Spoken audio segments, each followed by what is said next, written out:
So we welcome back our NFL analyst, our cousin, Eric Allen, former Eagle. You have several titles. Yeah. Okay, so it's good to have all of them. Yeah. Well, we're happy to have you, and I'm sure you can answer this honestly. You did again, so I just want to ask you. After always. what you saw yesterday from Mark Sanchez, 10 of 20, struggling, you still believe that the Eagles can beat the Cowboys? Guys, you know, sometimes you have those nerves in you when your team is playing or you're playing a game.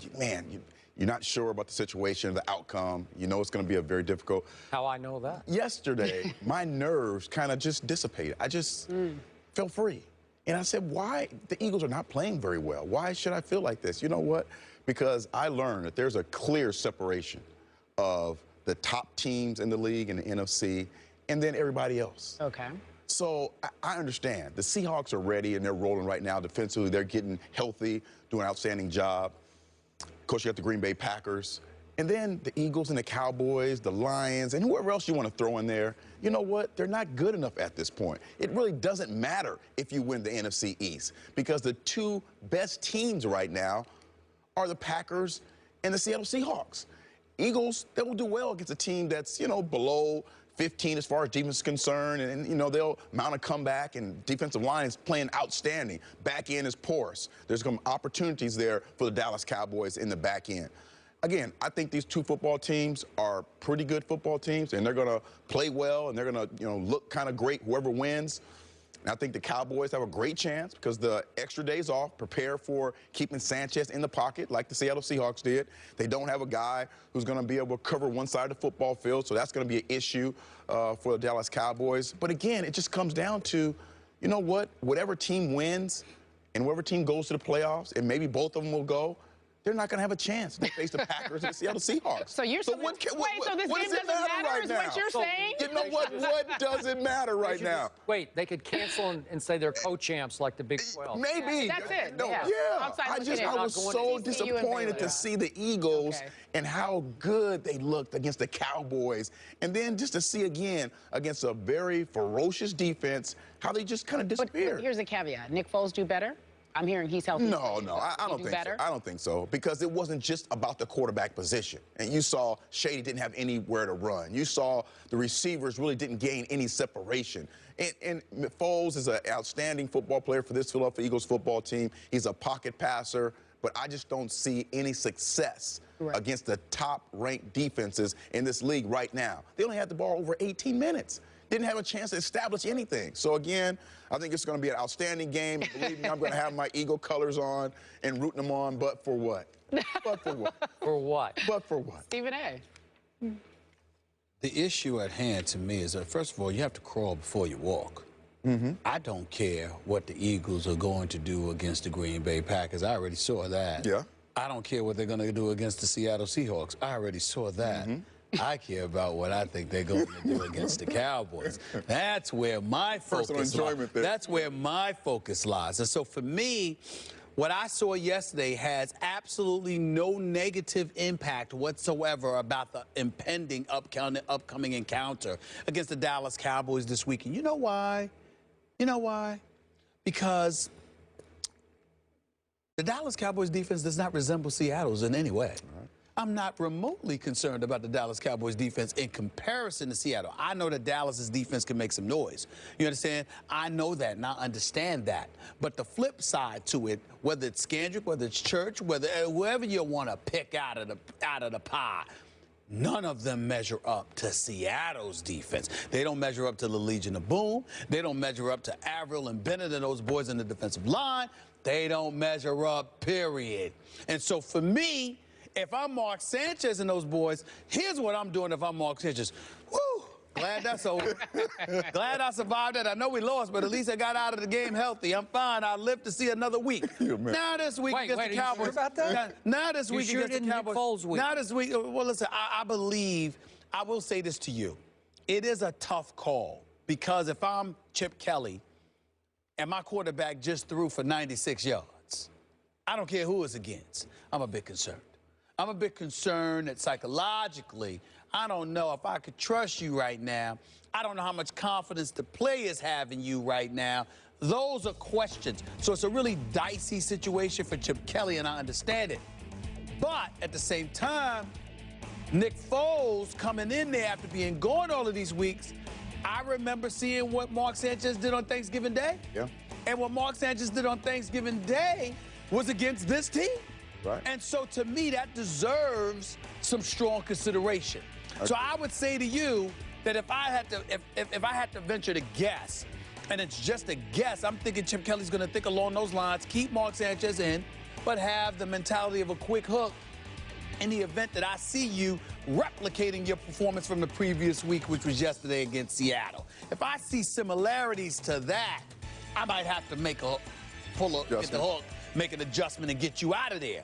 But I think that Mark Sanchez, against this team, this Cowboys team coming up this Sunday, I think he's deserved the opportunity to go out there and start that game because of what I saw him do just a couple of weeks ago at Thanksgiving in Dallas. That's my thinking. So you are highly confident that the Eagles will win this game?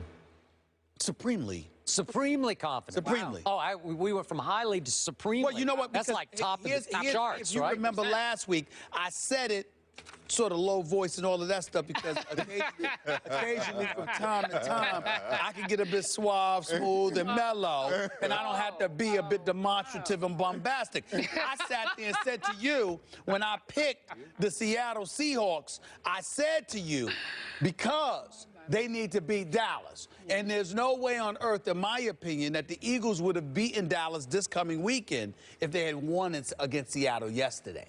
See what I'm saying? No, I don't see what you're saying. Losing to Seattle yesterday heightens the level of urgency because now you're back tied and you could lose the division. There's so much that's on the line. Yeah. Whereas if you had beat Seattle, you still got a one-game lead on Dallas. I'd be feeling a lot better right now if they beat Seattle. I'll tell you that much. No, for me, you're suave. Well, you got to remember, regardless of your expertise, you weren't covering the Eagles, even though you used to play for them. You weren't covering them for the last 16 years. Yeah. I just see this in them. I understand. I see this in them, and I'm thinking they have a better chance of beating Dallas now that they got handled by Seattle. Yeah. If they had handled Seattle, I think they would have been a little bit overconfident. I think they would have taken some things for granted. I think a level of urgency would have been missing, and Dallas would have smacked them around in Philadelphia the way they did last year. I don't see that happening now. I don't know. I don't see that happening now. If they had beaten the Seattle Seahawks, they'd have been a much better football team than they are Monday today. They wouldn't have been the same team that they are Monday today. Has a loss ever helped you? Yes, it has. Yes, it has. Just say it. Okay, that's enough. Yes, when I was a far better football team. Yeah. Not when I was a team that went up and down.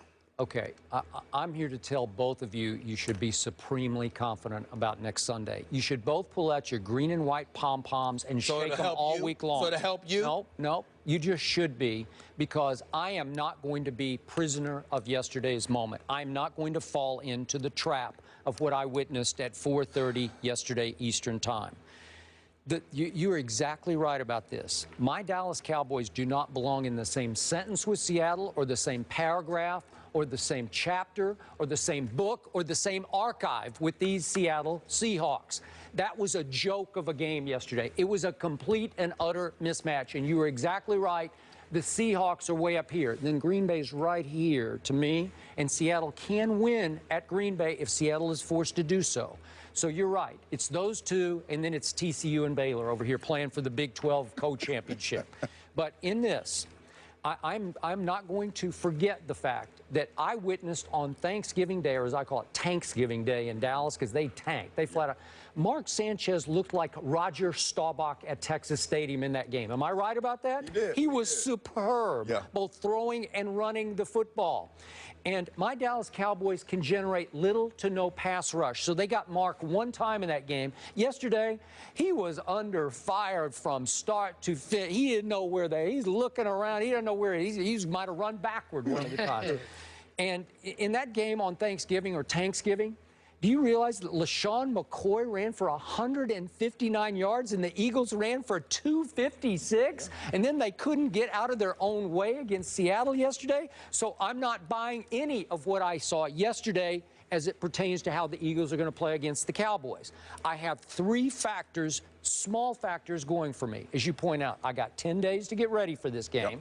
I got 6-0 on the road, which by 2 games is the best road record in the entire NFL. By 2 games. Right. And then Stephen A. brought up the fact, and I brought it up before, last year on October 20th, my Dallas Cowboys went into Philadelphia, and I don't know how they did it, but they won 17-3 without DeMarco Murray. He didn't play.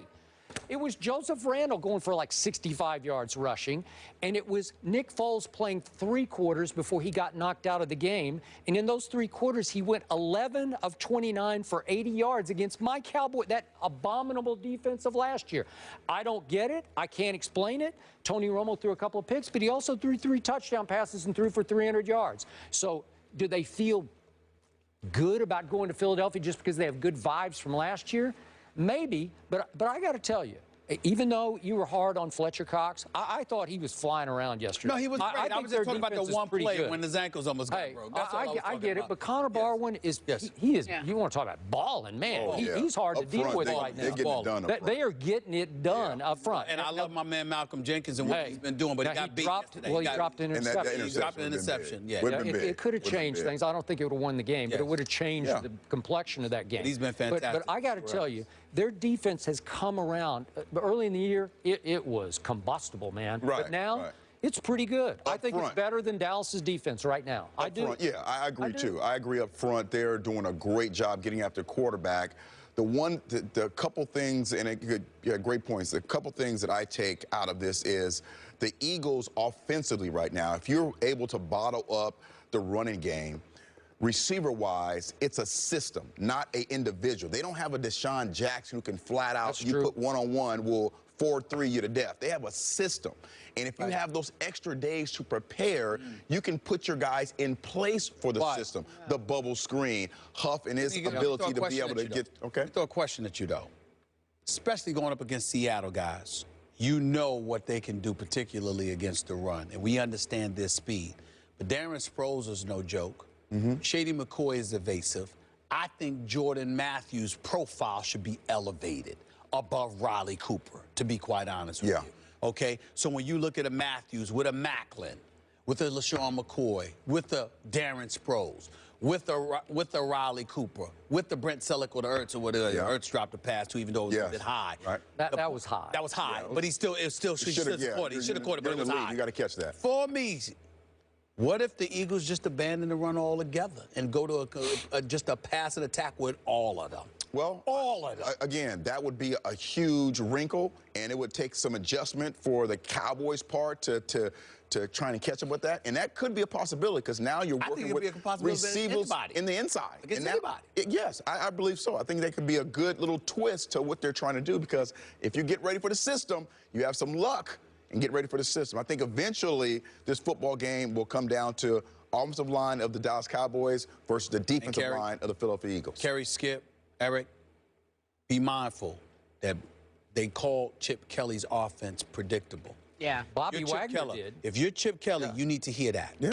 But you can't have anybody say I know, but I laughed when it was Bobby Wagner because I'm thinking, well, it's predictable for you guys, but it's not predictable for anybody else. Right.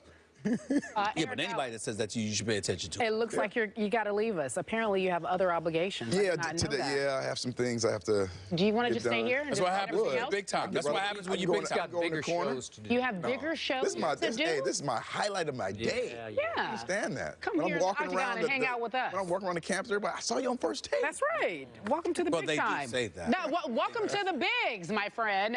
Eric Ellen.